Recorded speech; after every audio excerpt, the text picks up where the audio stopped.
Welcome back, everybody, to the CC podcast. My name is Chanse, and today I have a very special guest, Herb Sellers. Herb is a World War II veteran, and just a very interesting person in general. Worked on the C-17 and everything like that. We'll get into that, and we'll talk about a little bit of everything. So, thank you, Herb, for being here. And what's a little bit about you? I was born January the 15th, 1921. Pittsfield, Massachusetts. Interesting about my birth period is that in 1920, the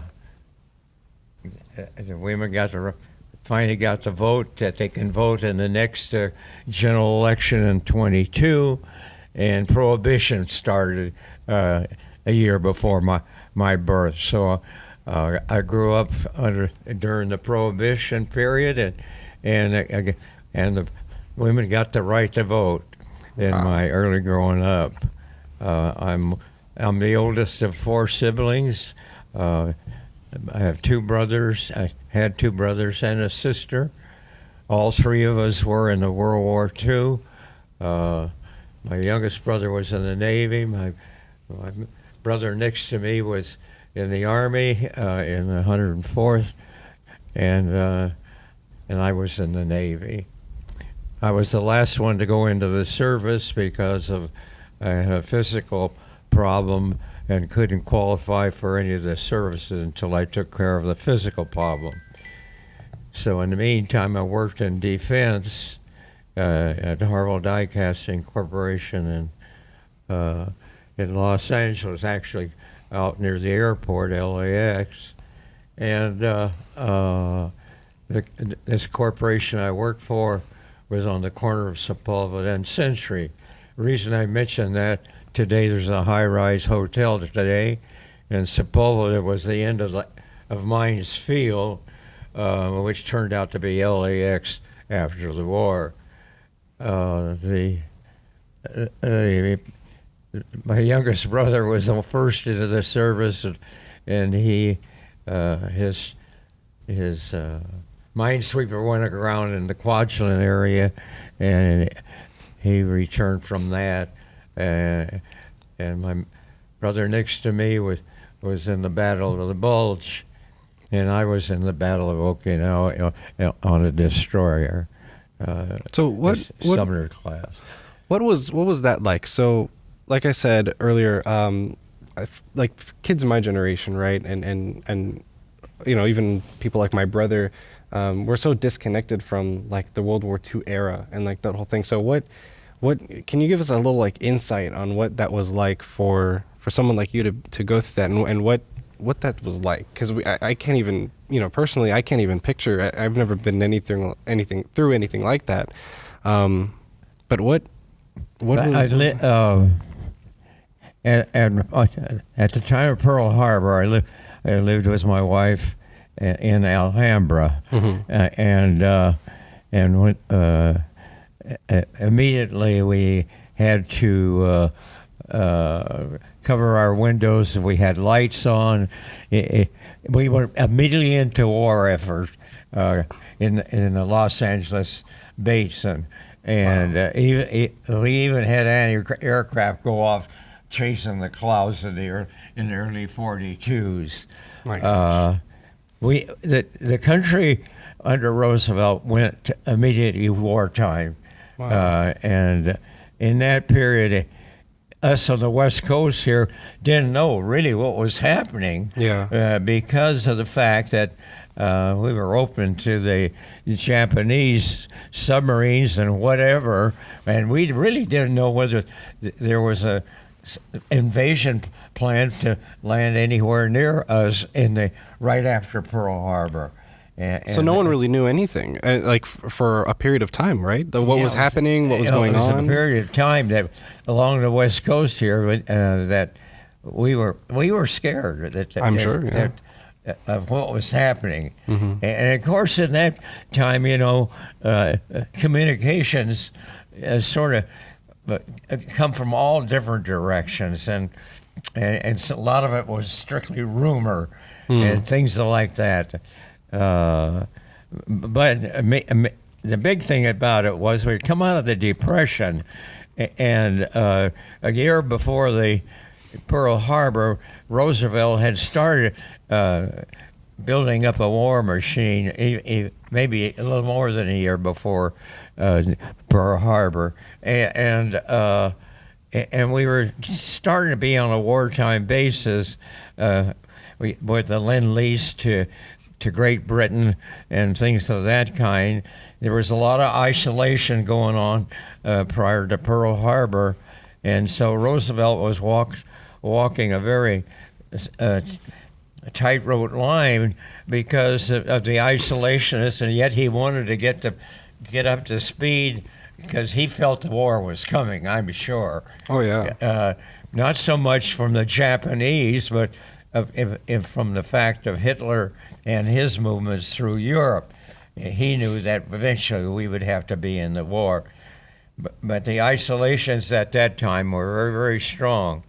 But Pearl Harbor changed all that. And then the attitude changed too. Now, one thing I've always wondered was when they bombed, Hiroshima and Nagasaki. Was that like was that accepted as in the U.S.? Were people against it, for it, like during that whole time? Can I digress on that story a little bit? Yeah, sure. Go ahead. I grew up under the Depression, and as a 12-year-old, Roosevelt went into office in 1933, and I was 12 years old. So I grew up under Roosevelt, and I was in the Navy in 1944, and the first time I got to vote for a president was Roosevelt and Truman. And at that time, Truman was sort of an unknown, and of course the big guy was Roosevelt. And then in April, Roosevelt, in April 45, I'm wrong, April 40, am I right about that? I'm a little bit confused on the date, but at any rate, it's okay. In April 45, Roosevelt passed away, and Truman took over. Okay? Why do I bring that up? Truman is the reason I'm still sitting here. Really? Because of the bombing of Hiroshima. Because I was aboard my destroyer in the Okinawa, and at the end of the Okinawa campaign, we were getting prepared to invade Japan, and we were and the way the Japanese handled Okinawa was so they would rather commit suicide than be captured, and so if that's the way they feel about Okinawa, God, what are they going to feel like when we attacked mainland of Japan? And in August, the atomic bomb was dropped by Truman, and I give him all the credit in the world for doing it. And there would be thousands of us that wouldn't be here today if they hadn't used the atomic bomb on Hiroshima and Nagasaki. And a little side story, I took liberty in December 45 and went into the eye of the bomb on a stake bed truck, and what I saw from that bomb was unbelievable. I bet. So you said you were on a destroyer. Yeah. So what was your like role? What did you do? I was an electrician, made second class. I actually was a gyro electrician. I had spent boot camp, 4 months in EM school, and 3 months in gyro school, and that took up most of 1944. And then I troop trained to the east and joined my destroyer coming back from shakedown cruise in the Brooklyn Navy Yard, and I went aboard in January 1945. And from there, I was aboard that and clear into December 1945 when I returned home after the war on a DE. So I think that I think these second guessers about Truman bombing, I just don't go along with it. They were up Yeah. front there. They didn't see the death and the total, the number of warships that were lost right in Okinawa was unbelievable with the kamikazes and things of that kind.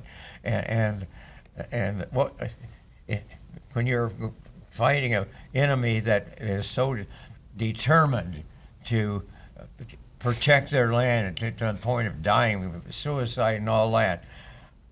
Us Navy and Army and Marines would have had a real problem going into the mainland. So I'm one of the on the side that yes.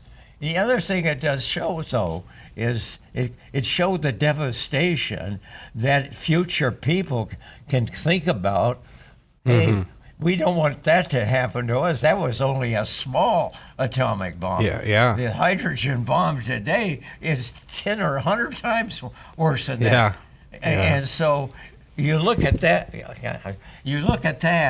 and say, my God, if it's just that one little bomb of atomic did all that damage, God, what the bombs today would do.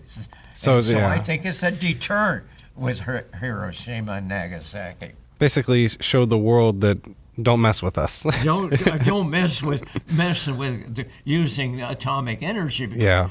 of what we have in our available to today. Yeah. It's unbelievable. So after the war, so you came back from the war, and then I know you ended up as an electrical engineer, correct? Right. So how did you were an electrical engineer in the Navy, or when you were in the service, were you an electrical engineer then? No. No. Okay. No, I was just a high school graduate when I came out of the service. Okay. And in 11th and 12th grade in high school, a man had a motor rewind shop in his garage, and I worked for him after school, and so I started to learn the motor rewinding trade, armature winding trade. It was part-time. I was mostly cleaning and stripping the motors and stuff like that. But that was a key to me being an electrician in the Navy. And then when I came out of the service, I immediately went to work for a motor rewind shop in Long Beach. And then about a year of working there, another fellow and I decided we'd start our own motor shop, and we picked Riverside, Okay. and West Riverside actually. And so I started a motor shop, and that's when I met and married my second wife, which is the mother of my 3 sons. And it was in a bad time because Korean War started after that, and getting copper to wind the motors and all that was sort of a problem. But at any rate, I sold my shop, and we rented our home in Sunny Slope and went to East LA to live when I went to a small engineering school in Los Angeles, a 3-year calendar year school that gave you 4.5 years of college credit. And it was strictly an engineering school. And from that, I got my Bachelor of Science, leading to electrical engineering, majoring in servo mechanism, which is regulators and feedback control, which worked out great when I went to work for Kaiser Steel, which was part of my career. And so I went. I was the last of the GI Bill, so that's the reason I took advantage of the GI Bill to get my degree, and also I got my master's from the same school. And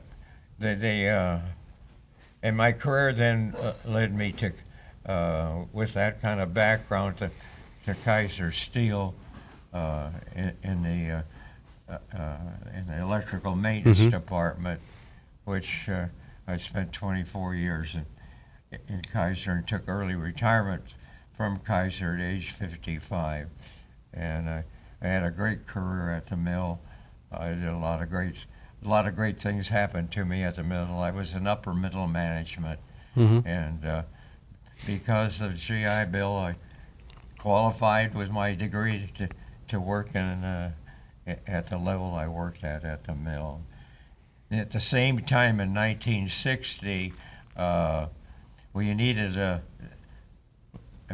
Chaffee Community College to start some industrial electrical classes, and Dr. Calhoun would run the evening program. So he'd furnish the teachers, and we'll set up a program. So the word went out, if anybody interested in teaching part-time at Chaffee, volunteer. So I volunteered in Oh, wow. 1960, and I taught 2 nights a week, Tuesday and Thursday night for a great number of years. Then when I took early retirement at 55, I went full-time teaching, daytime at Chaffee, and I retired from Chaffee with a golden handshake at age 65. Wow. And then at the same time, I got my C-10 license for electrical contracting. I did some contracting and consulting on the side, and for my longtime buddy that I was associated with in my working career after graduating from college, who I worked for in the early part in his motor shop, and from there we became quite close, and I did some major projects for him with my C-10 license. I set up a wire mill for him while I was still working at Kaiser, and then after, then I later on I got involved with the C-17 program, and this person had the contract for the positioners for riveting in the wing section. Now that story, the C-17, I know you told me a little bit before, but that's fascinating to me because that's like one of my favorite, aircraft, military aircraft. So can you go into a little bit more about how that all came to be and how, what your position was with that whole project? I'm going to brag a little bit. Okay, go for it. I don't want to. Okay. You have bragging rights. Okay. It was in late 88, 1988. And I wasn't doing anything at the time. I had no consulting jobs and stuff like that. And so I stopped by the main shop of Bud Cope, the guy I worked for, and I got in contact with him, and Bud said to me, "What are you doing?" I says, "I'm not doing anything." I says, "Well, I just got the contract. I've had a contract for a year for building positioners for riveting the wing section of the C-17 program. I'm in trouble with it. Oh, no. What do you think about getting involved with me, with my company on that? With your background, you'd fit in perfectly, Herb." And I says, "Oh, that's really interesting." So he says, "Well, we're having a dog and pony show this coming weekend. And so why don't you," and I fly up to Salt Lake tomorrow and get ready for the dog and pony show a couple of days later. And so I said, "Fine." Okay. And so the dog and pony show failed. Oh, no. Badly. And they had been on the project a whole year. Wow. And the basic concept was wrong. Basically, they couldn't get any stability for the windows to settle down in order to the riveter could rivet the parts that was being riveted. In other words, they had to rivet 6 rivets a minute. Okay, heck, it took this concept. It took it a full minute to settle down after it made the move. Oh, wow. And so it was a complete failure. Yeah. And so with Douglas Engineering and ASCO Engineering, that's the company, and we says we got to change the concept, in which we did. We changed the concept, and so Bud turned to me in the middle of it all, and he says, well, how about you becoming project engineer and run the whole thing? Oh, wow. Now, the story that I've left out a little bit is the contract was let in Salt Lake because they were going to build a C-17 in Utah. And they Okay. built a whole building for it. Wow. But the senators from California and the senators from Utah got in a hassle over it, and Douglas was Long Beach. Why the heck are you building in Utah when the main factory's in Long Beach? So out of that hassle, they decided, fine, after the contract was let to ASCO to build the positioners, they changed that they would construct it in Long Beach. Well, that's when the reason I got involved with my C7, my C10 license. I was going to do the installation down here. That was the original plan for me in my company. But then that all changed after the dog and pony show failed, and that's when Bud says, how about you becoming the whole project here, the installation, the design, and working with Douglas. Oh my And gosh. so that's what we did. And the thing about it was, my attitude at that time, after being in the business at Kaiser and being in business and all that, I had a certain kind of attitude of working with people. And so I hired they had a mechanical engineer on the job. I hired a structural engineer, and he actually originally was a hippie, but what a genius he was. Really? Because it was a structural problem. And then there was an electronic guy already on the job, an electrical contractor was already on the job. And so I just carried them over. And then uniquely, one of my in-laws, who was in the business of doing installation for companies, and he was on leave from right at the end, and I hired him, and he was another genius that made the job go smoothly. So in all the team I had to work with was something to behold, and what we did in 6 months is unbelievable. I bet. And so the basic concept, they had a senator pedestal. The picture of what we had was, we have a window that's 12 by 25, Okay. and the jig fits in the middle of that, which we had nothing to do with. So we had a 25-foot window and a 50-foot window to make. Okay, and so we had this mass hanging on this center pedestal that was giving the XY movement, and so, like I said, it was a disaster as far as stability.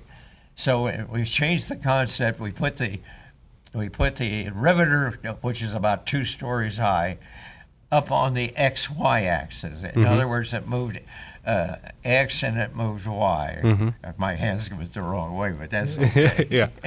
And so we put the riveter up on the XY, and we put the windows between 2 columns, about 25-foot columns. And then we did the necessary mechanical stuff to make the rotation of the windows, and of course between the pedestals we could control the up and down.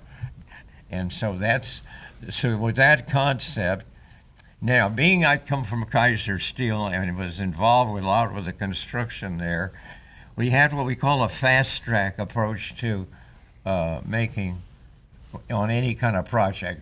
In other words, you don't start doing things that come up on the end of the project. You start with things at the beginning of the project and design, and that's the way we approached it. So we just laid out a fast track approach to it. We had to get the XY axis down first, Then we had to get the cradle to support the riveters second, and then we had to get the columns thirdly that was going to support the windows. And so with that concept, we weren't manufacturing stairways to get up to the top of the riveter at the beginning of the project. We did leave that to the end when everything is all ready for it. So we started laying down the x-axis the 1st of January in 1989, and we had worked the 3 weeks in December getting the X-Y axis designed. We changed from 2 rails to support the X-Y axis to 3 rails to run on because of the structural need. Okay, so we laid down the x-axis in the middle of January, and now I've got a problem. Most of the pieces were made in Salt Lake, and most of the pieces were permit loads, which means you have to get a permit to go with the load and have a trailer car behind it and all that stuff. Oh yeah. Okay, but I had to go through Utah, Arizona, Nevada, and California. Wow. Now, try to arrange a permit load through those states. That's a long trip. So the logistic on the project was not easy, let me tell you. Yeah. So, in fact, when you got to California, in Orange County, we couldn't move only at midnight. Because we had to go through Orange County to get to Long Beach. Wow. The way the pattern of travel for the pieces and so on. And in February we were laying the X. Now we had 6 X-axes to put down, 25-foot length ones and 50-foot length ones. Oh my gosh. By the end of February, we had the X-axis laid down. Wow. And so March was ready now for the cradle, which supports the riveter. And by the end of March, we had the first riveter up on the cradle. And in April, we started doing the other ones in order.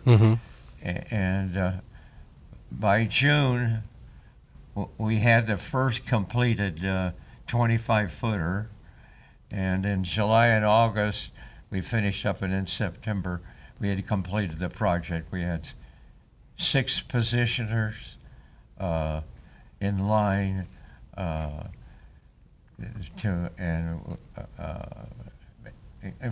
you look at the lineup after it looked massive, let me tell you. I bet. So you didn't have a lot of time to do all this, right? By the time we had finished the first one, they had started assembling the first C-17. They had the nose section completed, and so the first wings had to go to the one that was already in progress by the time we got the first positioner done, or the first and second, because we had to have both a 25-footer and a 50-footer to rivet the wings and stuff like that. So you had to do that per plane, correct? You had to do that for every plane, like yes. per plane. And how many did you have to? I think the contract was 260. Oh my gosh! I think the contract ended last year. Was the last one. Oh maybe. Wow! Really? Yeah. Do you know if they're not making they're it not now. making it anymore? The last one was sometime last year. It either was 250, 260, somewhere in that area. It was in the upper 200s for sure. Wow. Yeah, that plane is remarkable. Oh, I know. It had a short takeoff deal and a short landing, and it could manipulate itself on the ground without having tractors and stuff pulling it, because it could back up and do all kinds of things like that. In other words, they could maneuver in a position without having other things towing it, like most of the stuff you see commercial today, you know. Yeah. And it was quite Douglas did quite a job in the design of the C-17. It was a great car. You know, the thing that's sad about it, I never seen the riveting being done that was after the wing deal. The project was completed before they started producing the wing section, and I had already left the project by that time, so I never seen them rivet a wing section. Oh, wow. So, but that was okay.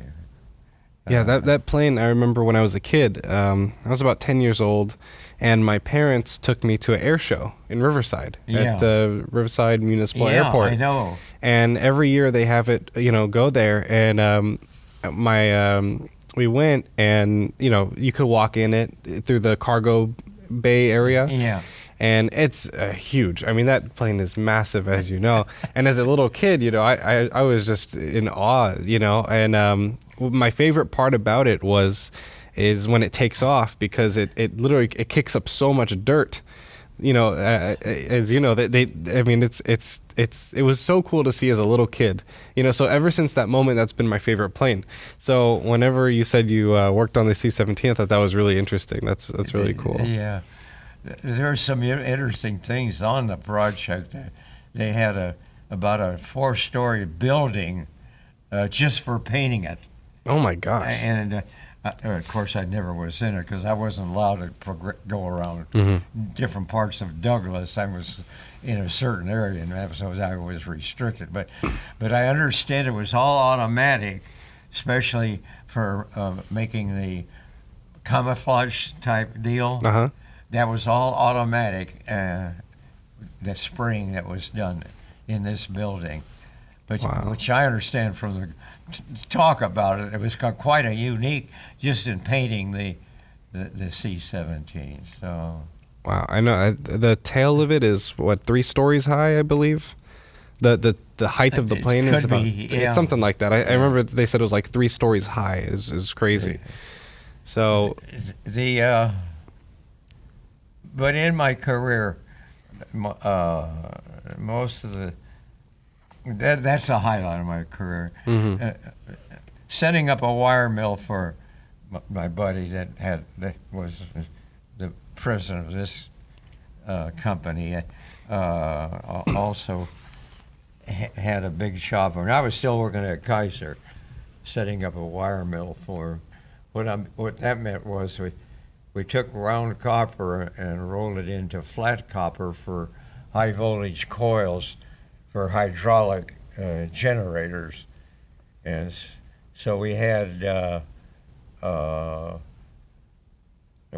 bullhead for reducing the copper to the size, the round copper to the size that would have enough an amount of cross section in the flat copper when we rolled it in the flat mill. And then we had a needler and all that kind of stuff.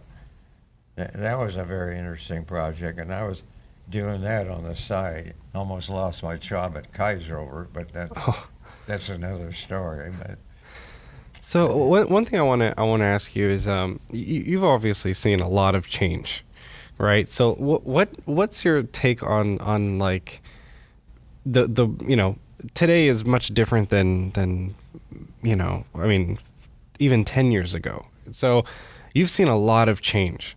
And on your opinion, do you think it's good or bad, especially specifically technology? Oh God. Let me go into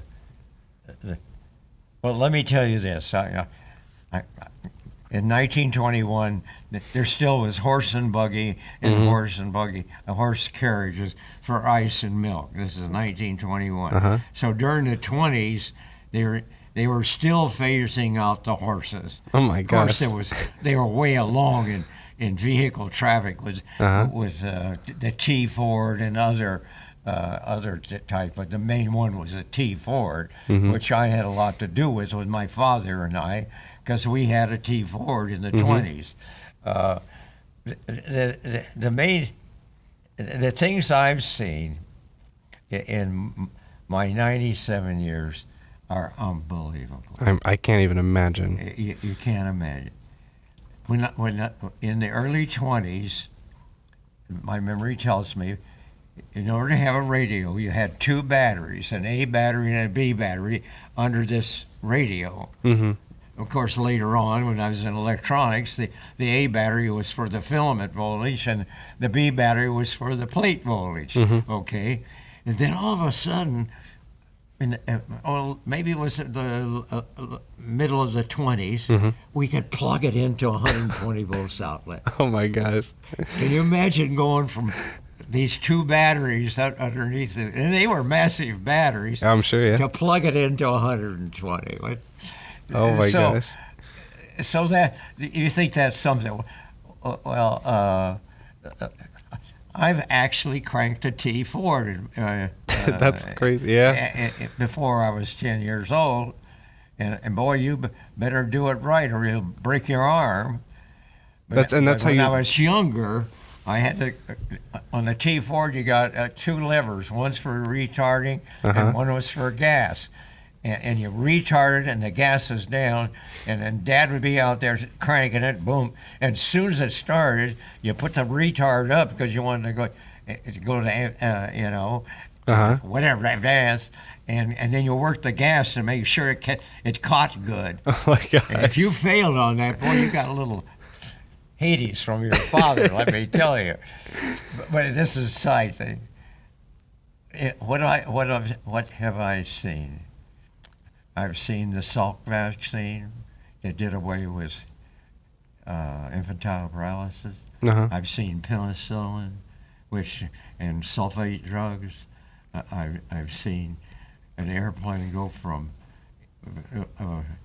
to supersonic to double-decker planes that are made in Europe. I've seen us land on the moon. I've seen, and all this I've seen, but let me tell you, what's happened in the last 10 years is unbelievable. Really? It blows my mind. In 1948, the Bell Laboratories developed a transistor, a semiconductor, silicon, which is an insulator and when you combine that, you had different devices like diodes, transistors, silicon control rectifier-like deals that replaced the rectifier, the rectifier, all that was, and IC circuits. I was teaching that in school. Today, I'd be lost where we're at. Yeah. It all began with the semiconductors and IC circuits, and my wife takes that little goddamn pad, and what she does with it is unbelievable. If we still had relay logic and vacuum tube logic, what's in that little square deal or rectangular deal would take a full room. Wow. A complete room. Yeah. Of tubes and relay. But you know what about it? It'd be too slow. It'd never work. Yeah. It's because with the IC circuits and all the semiconductors and all that goddamn stuff, it's amazing. No, it's amazing. And one of the I heard online, they said that a smartphone today has more power than all of NASA, the entire organization back when they landed on the moon. One smartphone has more computing power than the entire program of NASA. And that's something. In 1960. What blows my mind, I don't even, with all my background electronically, I have no idea how they have accomplished this. but it's unbelievable. It's truly amazing. The other thing you to remember is, the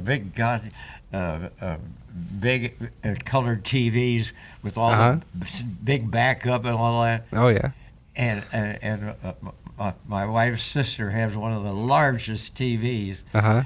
I don't know how big, what the size is dimension-wise, but it's massive and it's flat. Yeah. Yeah. It's crazy. You almost can handle this big TV by yourself. Yeah, and you know what? They actually have a concept TV that's it's as thin as, I believe, it's as thin as like 2 quarters. You put 2 quarters together, and they have a TV that's that thin. I mean, it's insane. They call it the wallpaper TV because it's so thin. It's like wallpaper, you know. If you're thinking about things, what you know about. You have to have the 3 basic colors in order to have, the complete color. Yeah. And that. And now you're going to cram all this in that little deal. I could see the tube when it had the sweeping deal on the old-fashioned TV. I can understand that. And the electronic beam would hit the 3 different dots to give the color and all that. That is easy. But when they went to the flat screen and computer control, I'm lost, I'll tell you for sure. So you mentioned one thing. So I'm huge into space. Like, I love space. I'm such a nerd into space. And you mentioned that you experienced the whole moon landing and that whole thing. And I want to touch back on that because I find that very interesting. What was that like? What was that to, as I'm sure I know as a country that was a very like unifying experience. We put a person on the moon, but what was like that to experience when it happened? Well, it begins with the fact that the Sputnik woke us up when it made its traverse around the deal. I don't know how many times and all that. Mm-hmm. That woke up the country, and we went to work. And then I think I'm date-wise, I have a little problem there, but I think it was Kennedy said we'll land on the moon in 10 years. And all the different programs that went on, the public was following real close. I mean, it was interested in the different things they were doing with flights in space and with different astronauts and those things like that. I marveled at the astronauts. I really do. And of course, the big disaster is when they had the 3 lost their life when they somehow the oxygen got mixed up and fire broke out in the capsule, and they were training it. And all 3 of them were killed, and one of my favorites was I think his name was Grisham, and I thought he was something else, and he lost his life in that. So there was some danger, but they kept talking about putting a landing on the moon and all that stuff. But to me, I was a little pessimistic in the beginning. Really? But as the projects moved on and the different tests they made, then I came really more that we could do it. And when Armstrong gave that little speech, can you imagine a guy born in the 20s seeing that? That must have been. It's unbelievable. I bet. Yeah. What was it like, from like the public's perspective when that happened? Obviously everybody was very excited and very happy and that it was a successful mission, but what was it like when, I don't know. I can't imagine what it would, There was a lot of good feelings about it, yes, and a lot of discussions and all that, but like what happens in the United States, it don't last for very long. Yeah. But yes, the public was really fascinated with it. In my opinion, the area that I operated in, it was spectacular, really, and the public in general in the area, we were very happy about it. Of course, in the back of my mind, and I think the public is, damn it, we beat Russia. You know, Yeah. whether we like to say that or not, but our objective was to outdo the Soviets, Mm-hmm. and I think we did. Yeah, definitely.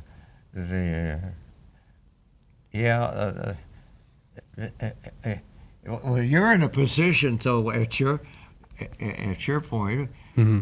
you're watching something being taken place, landing on Mars with a human being. Yeah, that's definitely in the future. I mean, that's exciting. You know, the moon was the first step, and now Mars is the second step. And right now, they're developing the rocket to take people to Mars, which is called the BFR, and that's developed by SpaceX. And you know, I can only kind of relate to the moon landing only because, you know, we're in the same stage as developing the rockets and all the testing and everything. And like you said, as you watch the testing and everything, unfold and everything was, you know, building up to the rocket launch. That's kind of where we are now with Mars. Yeah. And I find it fascinating. You know, anytime there's an update on the rocket, I'm always on it. I love it. You know, it's so interesting. I think to send somebody to Mars is going to be remarkable. It's going to be incredible. Just like someone landing on the moon. I mean, that was unheard of. You know. Have you visited any aeronautical deals? So I have. Museums. Yes. Yeah, and you look at the engineering at Cape Canaveral. They have the whole capsule and everything involved in the moon landing laid out. Mm-hmm. And boy, is that interesting. It's horizontal, you know, but from the beginning boosters to the final little capsule that brought them home is all in order. Wow. And you look at the engineering in that, God, it's just unbelievable. It's incredible. I actually took a tour of SpaceX here in Hawthorne, and I walked around inside the building was massive. It's like 120,000 square feet or something. And just to see, you know, I mean, the engineers there are doing incredible things. And to see that was really something special. So I can't even imagine back, you know, seeing that as well with you with the moon rockets and everything. Yeah. It's fascinating. That's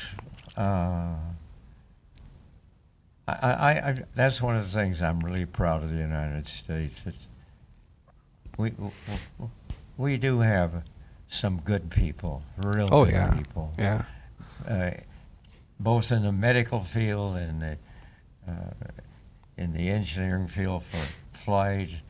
And technology. And I'm glad that I was a part of that. Oh yeah, You know that's what I mean? amazing. It's a very small part of it, but and I'm proud of that. To have my mentality and be still observing many things that are going on is unbelievable. I always wonder, you know, people always say from today, go back 50 years and how different the world is, and then go from today and forward another 50 years and how different it will be, and how dramatic that shift will be is. See, that's the thing that hasn't kept up. On the engineering side, the medical side, God, we've done wonders.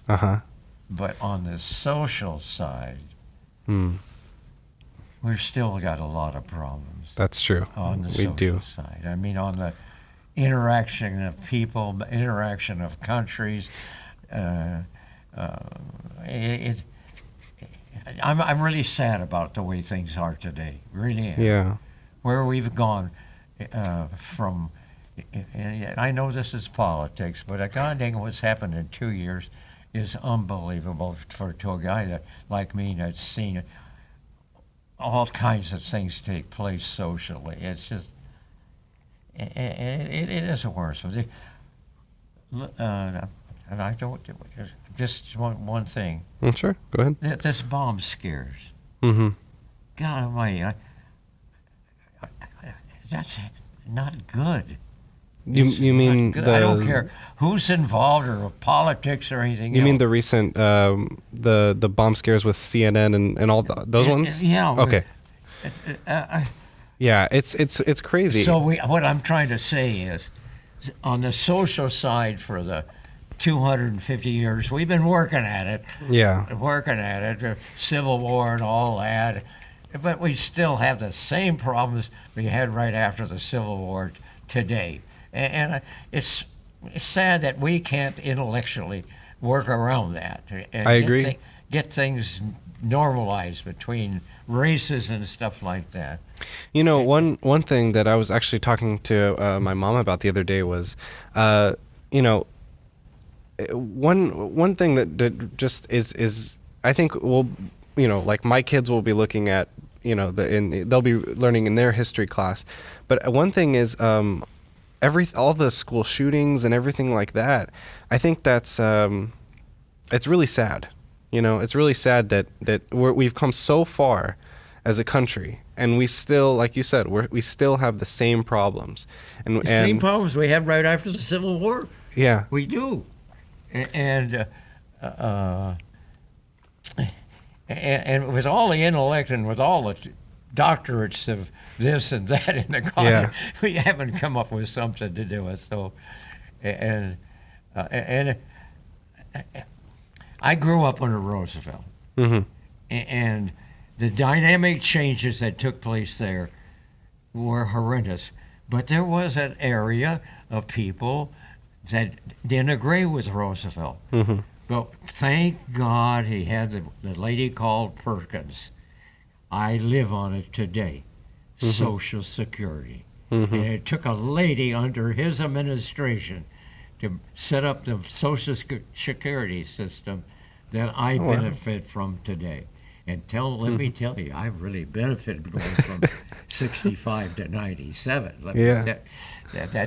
I've got into it quite well. You know? Yet we can do things like that. Yeah. With proper leadership and stuff like that. But we can't do it 100% for some reason or other. Yeah. And I would have loved to say when I reached my demise that we had solved the problems of the interaction between the Afro-Americans, Mexicans, and the whites. I wish we'd have it solved, but we don't have it. Yeah. See, you and I live in it. I don't see any of that. Yeah. I only read about it in paper and see it on TV. I'm in a capsule from it. And that's where the majority of the people are that are middle income and all that. They're in a capsule. And we depend on the press and the TV to give us information and stuff like that. And sometimes that's distorted. And I would have liked to have gone out with that social problem was settled. I don't know how long it's going to take in your time to get it. But, you know. I hope it's settled as well. And, you know, I always like to, you know, I'm pretty optimistic that there are good people, and I hope that one day it'll all work out. But how long it'll take, I'm not quite sure. You know, will it ever happen? I don't know. But I hope one day it does. You'd think with all the intellect we could solve it. You would think with getting pretty close to landing people on Mars. Yeah. You know, I mean, that's a whole nother problem. When you have people on Mars and they start to governing themselves, we can't even govern ourselves now, let alone let them govern themselves on Mars. Yeah. Sorry about that. My microphone got a little loose. It did. But no, I think that's definitely a problem that, you know, hopefully, and, you know, there's groups that are working on it, and there's people that are working on it. Yeah, there is. But, you know, that's been happening since the beginning of the country. So I don't know how long that'll take. I don't know when that'll happen. I hope it's soon. But I I think this Go next ahead. I'm sorry. oh no, I think this next generation, which would be, I think they're called, I actually don't know what they're called, but the like kids today, I think Yeah. that generation, I think they're going to be more I know my generation is more proactive in Good. in social issues and technology and all of it, and just all of it, and I think they're putting more effort and more thought into you know problems that have slipped through the cracks that shouldn't have. The problems can be solved. Oh, for sure, yeah. Absolutely. There's no reason why it can't be solved. It can't Mm-hmm. be solved what we have. Yeah, and I have a lot of go ahead. The thing I worry about, though, in all of this, though, global warming is real. Let me tell you. I'm a great reader, and I read because of my blindness. I have what they call talking books, Uh-huh. and I'm always interested in history and political and medical and all those things. I'm interested in biographies, and you read some of the books on global warming. It's real. Oh yeah, definitely. It's real, and once again, politics has to get in the middle of it all. This, but by God, we got to do something. Well, I mean, it's never made sense to pump oil and get gasoline and oil and all of it from I mean thousands of feet down into the soil, bring it up and then burn it and have the fumes, breathe in the fumes. That's just that's so problematic. That doesn't make any sense. And then it's finite, so it'll all be used up at one point. So like I don't know if you stay up on top of like solar and everything, but we're making huge progress with solar absolutely. and Perfect. wind and everything, and one of the company Tesla is at the forefront of that, really.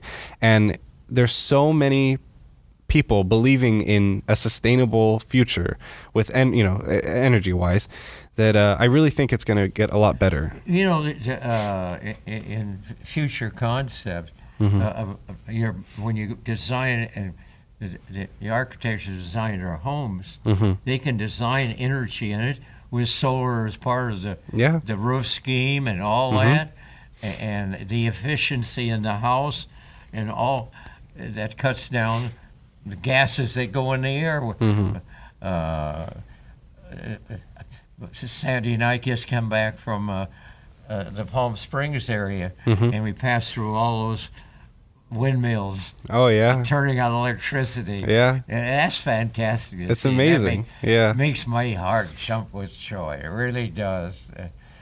There's a big field outside of Sacramento, and we when Sandy's brother was going through his problems, we happened to go through this field, and it was miles and miles of windmills. That's great. So we are doing it. Yeah, it'll take some time, but I predict that you'll be able to create your own electricity totally in your own home, and with good engineering concepts, you won't even have to have a utility company.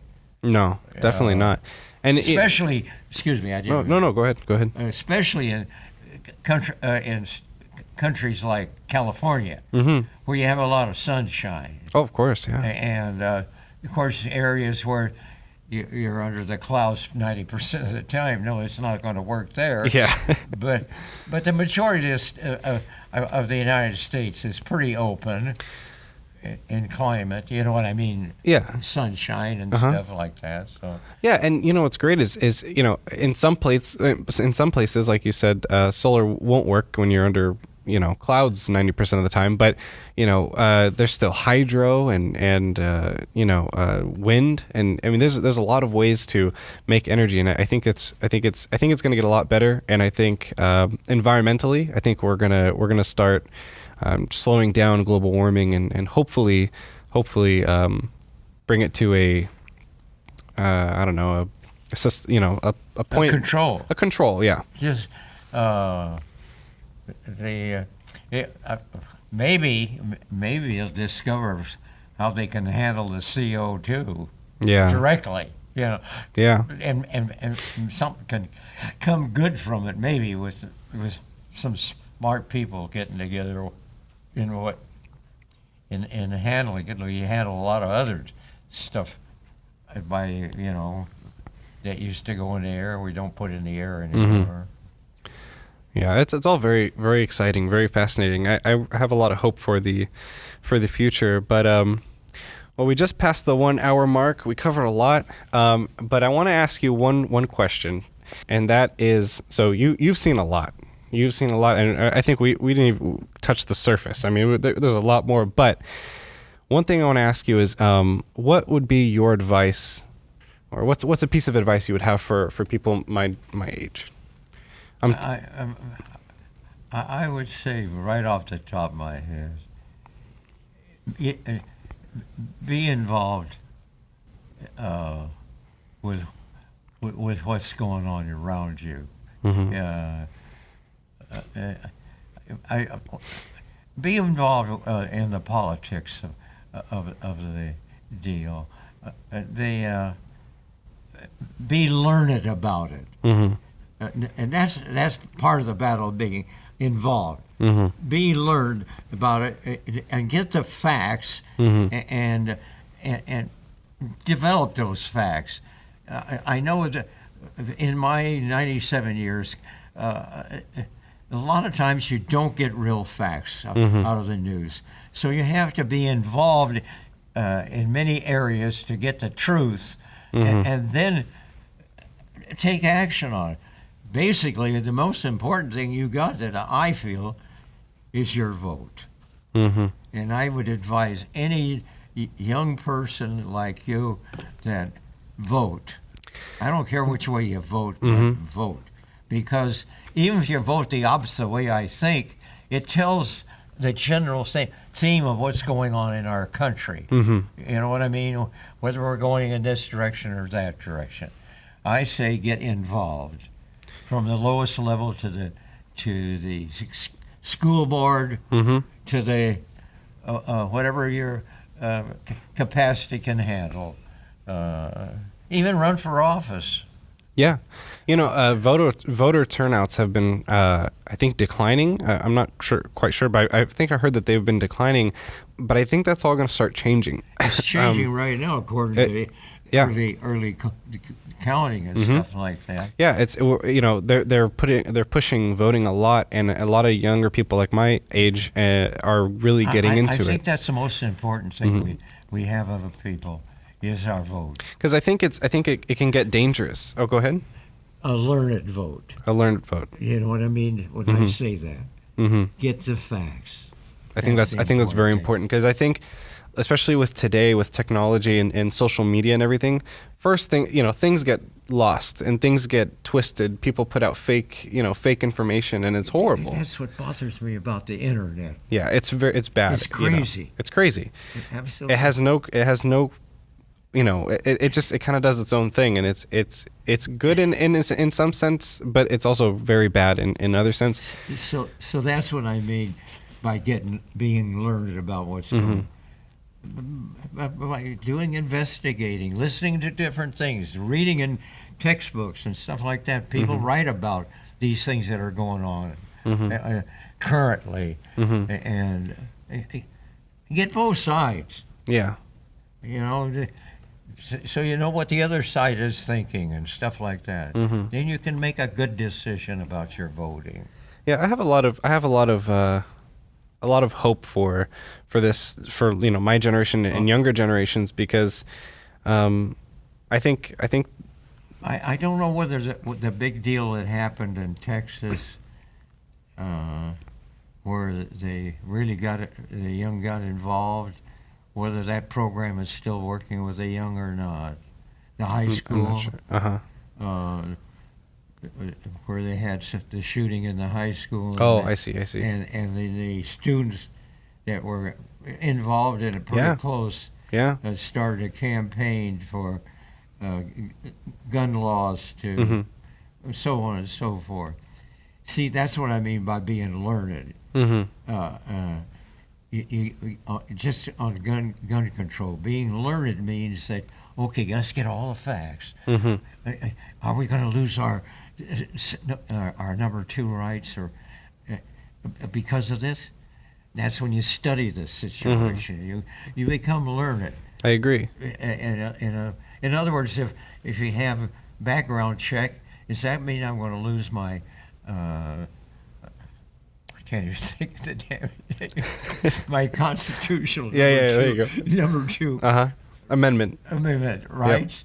That's what you got to analyze. And no, I'm not going to lose my. In fact, I'm going to gain. I'm going to know about people that shouldn't have guns. You know, stuff like that. That's what I mean by being learned. Yeah. So just basically, you know, educate yourself. Right. Right. And I'm talking not. I know you've been talking to you. I've gathered you're way ahead of the game in that. Thank you. What we got to do is get the mass out there, the youth, thinking like you're thinking. Yeah, I and I agree. think it's coming. I really do. I think so too. I have a lot of faith in humanity, and sometimes when you know listen to the news or you read certain things, you kind of lose a little bit of faith in humanity. But overall, I think we're on a good track, and I think there's a lot of change happening, and I think a lot of positive will come out of it. You know. Yeah. Yeah. I think this next couple generations. The truth will out. Yeah, for sure. Well, that pretty much covers. If there's anything else you want to say to, you know, my my generation, or anything else at all, I mean, you go for it. I think we've covered what I think so too. feelings about a lot of things. Well, don't worry. We're I'm grateful to my higher power that I've lived this long to see what's happened, and I still have the mental capacity to take it all in and stuff like that. So I have a lot of gratitude for where I'm at physically and mentally, and I thank my higher power for that. Great. Thank you. Well, thank you so much for doing this. This was a lot of fun, and I know we barely scratched the surface on. We got a lot covered. We covered a lot of ground. I and hope it was constructive. Oh yeah, I'm sure it was. So Okay. thank you for doing this, and also thank you for your service. Okay. Yeah, thank you so Thank you. much.